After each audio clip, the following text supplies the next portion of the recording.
Muriel paced the bookshop cradling one of the cherished volumes she had recently begun to explore. The world around her seemed to dissolve into wisps of smoke as she whispered words from the page, as if reciting a sacred incantation.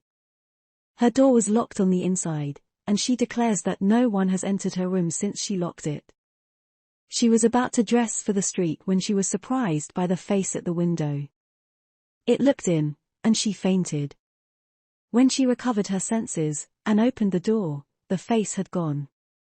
Just then, a deep and deliberate voice shattered her concentration. "Morning," Crowley declared, intentionally louder than was strictly necessary. Muriel let out a startled screech as the book she held took flight, landing a foot away from her. Her heart raced in her chest as she gasped, "Crowley." Crowley couldn't contain his mischievous delight, a wicked grin spreading across his face.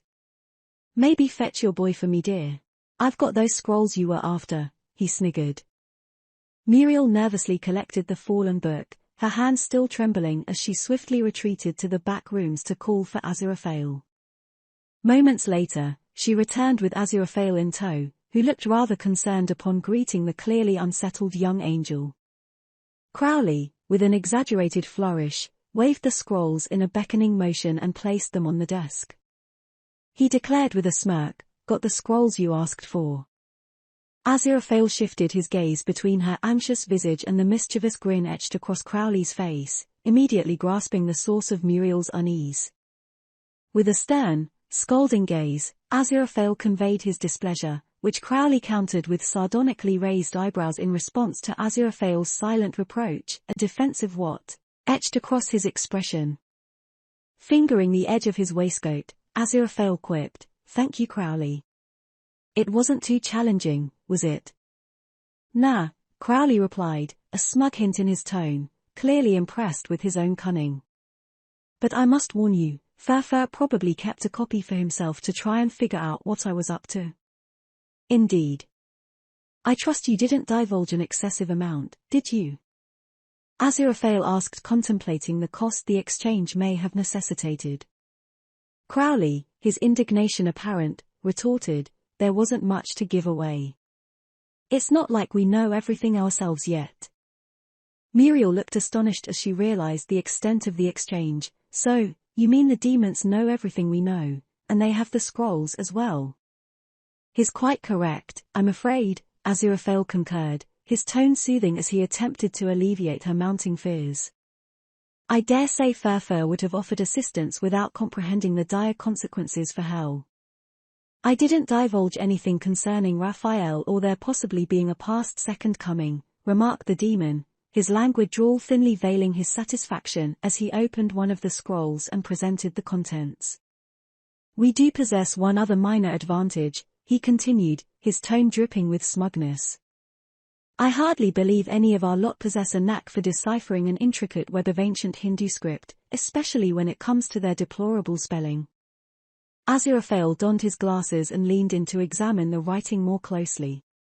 "Dravidian," he corrected, his voice gently chiding, to be precise. A quizzical expression danced upon Crowley's serpent-like countenance. "Not like you to swear, Angel," he retorted, his surprise genuine. No, my dear Crowley," Aziraphale tutted in gentle correction. "The scroll is written in Dravidian." Well, proclaimed Crowley with a triumphant grin, clapping his hands together in a manner that seemed to declare, "Mission accomplished. Looks like you lot are already off to a flying start." Delicately tracing the edges of the ancient manuscript, Aziraphale mused, "Translating this will require a considerable time and effort, my friend. I must admit, I cannot simply stroll back into heaven with it without drawing some unwanted attention." "Muriel, dear," he turned with an inquisitive gleam in his eyes, "do you suppose you might attempt to decipher this cryptic text for us?" A hint of uncertainty crossed Muriel's features, her eyes darting about the room as she hesitantly proffered, "Well, you see, I did spend a fair bit of my time in heaven sorting through files." "So many files." "Of course, there were quite a few I couldn't open," she admitted, offering a sheepish smile. "But general field reports from all over Earth and various sundry documents, her voice trailed off as she took stock of the expectant gazes fixated upon her. I mean, yes, of course, I will give it my best effort. Wonderful, Muriel, simply wonderful, Aziraphale beamed, his eyes reflecting gratitude. Please, do keep me apprised of your progress and don't hesitate to seek assistance if you encounter any difficulties. Crowley interjected with a sly tone, that is, of course, unless some demon happens to suggest that our dear friend Marmux lends his talents to this task. In which case, he added, his voice taking on an ominous edge, I dare say things might escalate quite expeditiously. A mischievous chuckle escaped him, and his eyes gleamed with wicked delight, sowing an unsettling seed of discord within the room. Noticing the disapproving glares from both Muriel and Aziraphale, Crowley snapped to attention and darkly declared, well, I've done my part, I'll be on my way.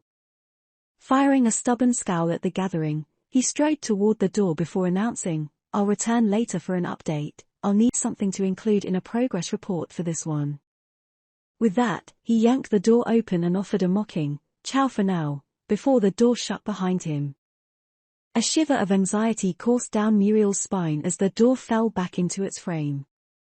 She turned to Aziraphale, her face etched with judgment, and beseeched reassurance lacing her tone. Are you absolutely certain we can trust him? Aziraphale met her scrutiny with a reassuring smile. Of course, I'm quite certain, he replied.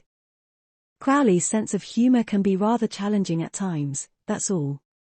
His eyes held an unwavering trust, despite the doubts that lingered in the air. As the issue of trust resurfaced, his thoughts began to drift into the intricate dance he played with his celestial peers, pondering whether they engaged in similar conversations regarding his own intentions. Muriel watched Aziraphale intently, as if she could pluck his very thoughts from the air and examine them like a kaleidoscope of celestial contemplation. How far along are preparations for the second coming? She probed, her curiosity tinged with a hint of apprehension. As if releasing himself from some reverie, Aziraphale refocused on Muriel, his brow furrowing in thought. Collecting intelligence reports, from what I gather, he shared with a coy smile. He paced the worn, creaky floorboards of his shop and brushed a hand against his waistcoat, a self-calming gesture that didn't go unnoticed by Muriel's bright, discerning eyes. There's a surplus of paperwork and preparations, it seems. Fortunately, there's no shortage of tasks. Muriel has been diligently crafting strategies for the various settlement areas, and Michael is delivering a campaign meeting by week's end. Aziraphale sighed, his shoulders drooping with the weight of responsibility. I regret they're keeping me so busy with paperwork, I barely have a minute to even think. At least that's giving us some time, Aziraphale, Muriel offered, trying to sway the tired-looking angel before her. She couldn't help but notice the small twitch in the fingers he held behind his back, betraying his nerves, and the slight roll of his shoulders, revealing the weariness of his celestial soul.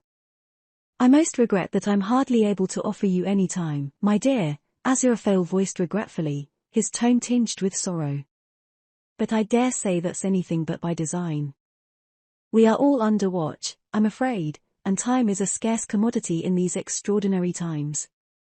With a heavy heart, he turned to Muriel, once again, I must leave you with this burden. Muriel, however, looked at him with bright enthusiasm, her eyes sparkling with excitement. It's quite exciting, though, her voice filled with anticipation. I haven't seen this language for a while, and I'm really looking forward to translating them. In a swift and eager motion, she reached for the scrolls, cradling them to her chest as if they were the keys to unlocking a long-lost treasure. Her gaze remained expectantly fixed on Aziraphale, her enthusiasm casting a radiant glow. Aziraphale, momentarily forgetting her passion for the archives near rivaled his own love for books, found himself uplifted by Muriel's genuine eagerness. My dear Muriel, he conveyed with a warm smile, with your insight, we shall surely uncover the secrets within these scrolls, and perhaps, they will provide us with the guidance we seek. Filled with confidence that Muriel would unlock the answers they needed, Aziraphale left the sanctuary of his bookshop and strode back to heaven with a renewed sense of purpose.